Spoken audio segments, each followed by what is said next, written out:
Hi, అందరికీ నమస్కారం. నిర్మలా సీతారామన్ గారి భర్త పరకాల ప్రభాకర్, ఆయన ఐఏఎస్ ఆఫీసర్గా రిటైర్డ్ అయిపోయాడు.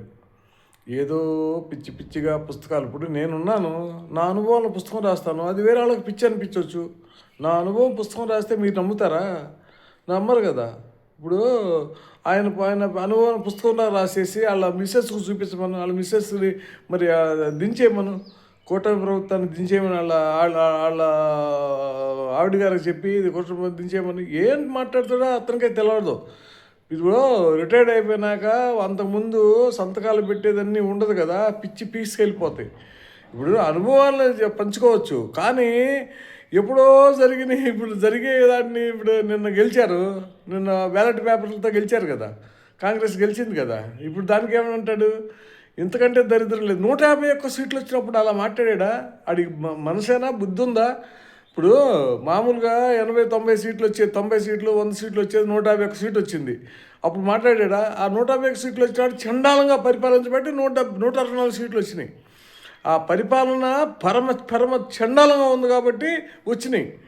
ఇప్పుడు సీట్ల 164 ఎందుకు వచ్చినాయి అంటే, ఆ 151 సీట్లు చేసినాడు ఒక్కరోజు కూడా సరిగ్గా పరిపాలించావాల. వాళ్ళు ఎవరో పెట్టుకుని ప్రతి మినిస్టర్కి ఇద్దరిని సలహాదారులను పెట్టి ఆడు ఏం తిన్నా అదంతా వేరే తనకే వచ్చేటట్టు చేసుకుని వాళ్ళు వాళ్ళు వాళ్ళు వాళ్ళు వర్కే చేయనిలా.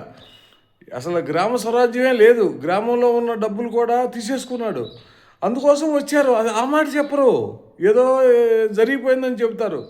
సాయంకాలం 5 ఎన్ని చోట్ల జనం ఉన్నారు దాని గురించి ఎవడూ మాట్లాడు. మోకాళ్ళ మెదడున్నాడు ఎవడైనా సరే సాయంకాలం 5 కాడి నుంచి ఎంతమంది ఉన్నారని లెక్కేసుకుని చెబుతాడా? అంతకంటే దరిద్రం ఇంకోటి లేదు. 5 తర్వాత ఎంతమంది ఉన్నారు, ఓట్లేస్తానికి ఎంతమంది రెడీగా ఉన్నారు, 12 లక్షలు వచ్చి అంటారు కదా. ఎంత దరిద్రం అంటే ఆ మాట చెప్తానికి ప్రతి 151 సీట్లు వచ్చినప్పుడు కూడా 2 వేశారు ఓట్లు. అదేమన్నా బుద్ధి ఉన్నాడు మాట్లాడతాడు, మోకాళ్ళ మెదడున్నాడు కాదు. వాళ్ళు అంతా ఇది చేసుకోవాలి. సార్, నా ఛానల్ సబ్స్క్రైబ్ చేసుకోండి, నేను కరెక్ట్గా మాట్లాడతాను. నేను రాసిందే అందరూ రైట్ అనుకోకూడదు, నేను చెప్పింది కూడా ఆలోచించండి, కొంచెం బుర్ర పెట్టి ఆలోచించాలి సార్. నా సబ్స్క్రైబ్ చేసుకోండి నా ఛానల్లో. Thank you very much.